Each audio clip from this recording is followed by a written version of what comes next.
बच्चों, आज हम लोग विज्ञान भारती थर्ड अभ्यास कार्य पुस्तिका इकाई 5 सूक्ष्म जीवों का सामान्य परिचय एवं वर्गीकरण नामक पाठ के अभ्यास प्रश्नों को हल करेंगे। प्रश्न नंबर 1, निम्नलिखित प्रश्नों के सही विकल्प छांटिए। सूक्ष्म जीव पाए जाते हैं हवा में, मिट्टी में, पानी में, उपरोक्त सभी जगह पर, सभी जगह पर। फिर है, केंद्रक अनुपस्थित होता है प्रोटोजोआ में, शैवाल में, कवक में, जीवाणुओं में। बच्चों, जीवाणुओं में केंद्रक अनुपस्थित होता है।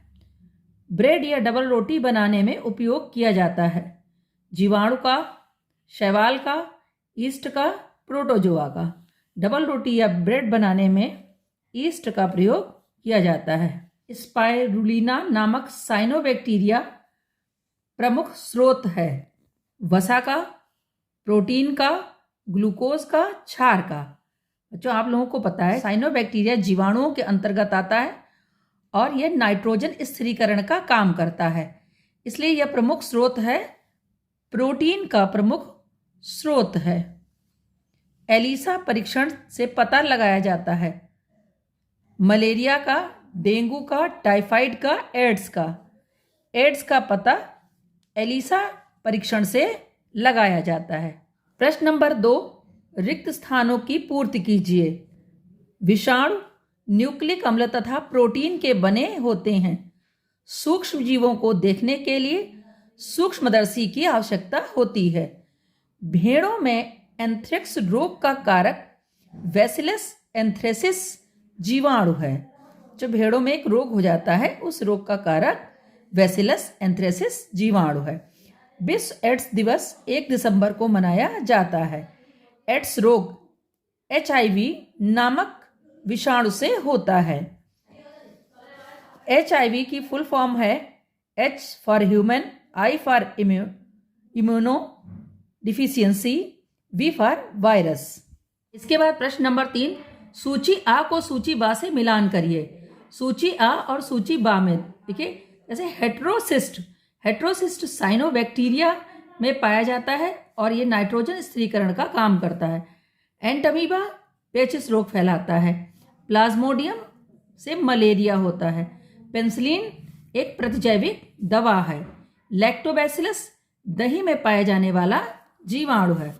प्रश्न नंबर 4, एड्स फैलने के कारण तथा बचने के उपायों को बॉक्स में लिखिए। यहाँ पर देखिए, फैलने के कारण, तो कारण क्या क्या है? स्वस्थ व्यक्ति को संक्रमित रुधिर चढ़ाने से। बच्चों, यदि कोई व्यक्ति एड्स से संक्रमित है और उस व्यक्ति का रुधिर किसी अच्छे व्यक्ति को, यानी जो इस रोग से ग्रसित नहीं, उसको चढ़ा दिया जाएगा तो ये रोग हो जाएगा। संक्रमित व्यक्ति द्वारा उपयोग की गई रेजर से, यदि किसी व्यक्ति में एड्स के लक्षण हैं और उसकी रेजर को, जिससे वो सेविंग करता है, उसको इस्तेमाल किया जाएगा तो एड्स हो सकता है। संक्रमित इंजेक्शन से, यदि किसी व्यक्ति को इंजेक्शन लगाया गया जो कि एड्स से पीड़ित है और वही इंजेक्शन दूसरे व्यक्ति को लगा दिया जाएगा तो उसमें एड्स हो सकता है। नंबर 4 है, गर्भवती माताओं से बच्चों में भी एड्स हो सकता है। उसके बाद बचने के उपाय, क्या करें जिससे एड्स ना हो? तो रक्त चढ़ाने से पूर्व रक्त की जांच कर लें। रेजर या ब्लेड का उपयोग सावधानी से करें। साफ, जब कभी इंजेक्शन लगवाएं तो साफ नई सुई व सिरिंज का प्रयोग करें।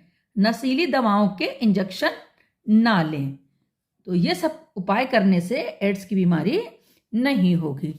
प्रश्न नंबर 5 है, निम्नलिखित रोगों को उनके फैलने के माध्यम के अनुसार छांट कर निर्धारित स्थान पर लिखिए। क्षय रोग, हेपेटाइटिस, टाइफाइड, मलेरिया, सर्दी जुकाम, डेंगू। अब देखिए, कुछ रोग वायु से होते हैं, जैसे सर्दी जुकाम और क्षय रोग, ये हवा से फैलते हैं इनके बैक्टीरिया। दूषित जल द्वारा हेपेटाइटिस और टाइफाइड हो जाता है।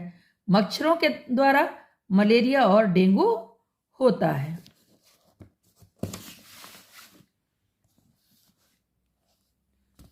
प्रश्न नंबर 6 है, निम्नलिखित सूक्ष्म जीवों द्वारा पौधों में होने वाले रोगों को बॉक्स में लिखिए। कवक के द्वारा कौन कौन से रोग होते हैं?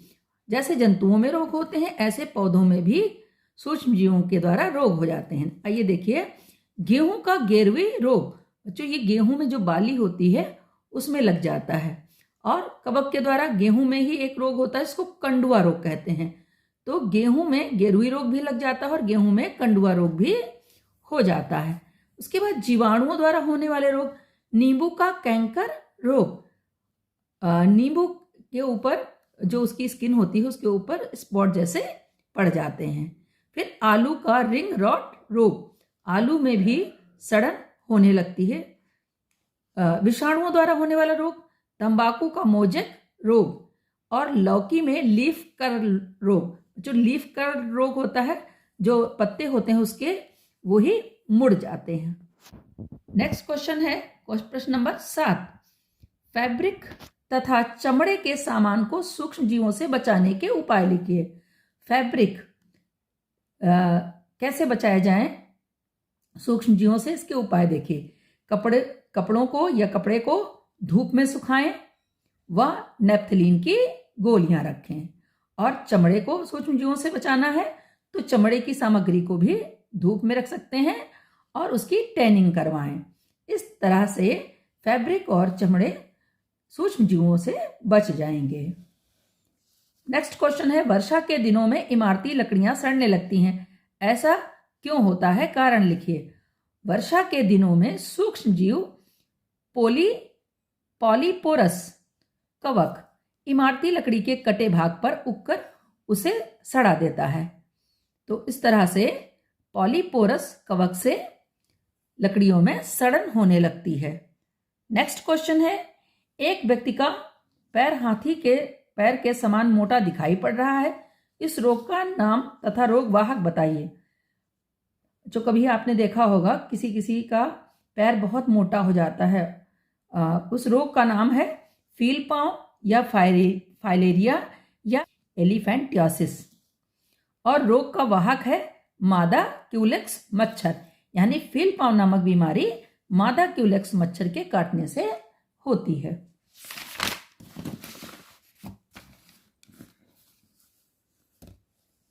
अगला प्रश्न है, एक किसान अपने धान के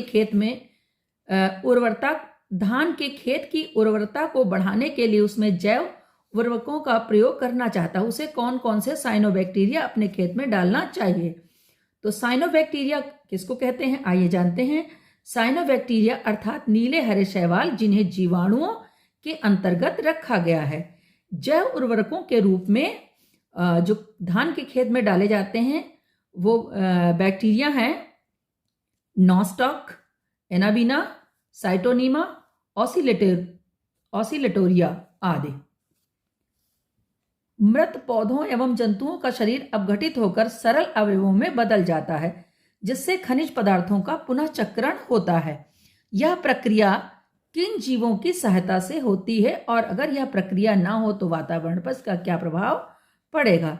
बच्चों, मृत पौधों और जंतुओं को सरल अवयव में बदलने वाले सूक्ष्म जीव जीवाणु व कवक हैं। यदि ये ना हो तो सड़े गले पदार्थों का ढेर लग जाएगा व खनिज पदार्थों का पुनः चक्रण नहीं होगा।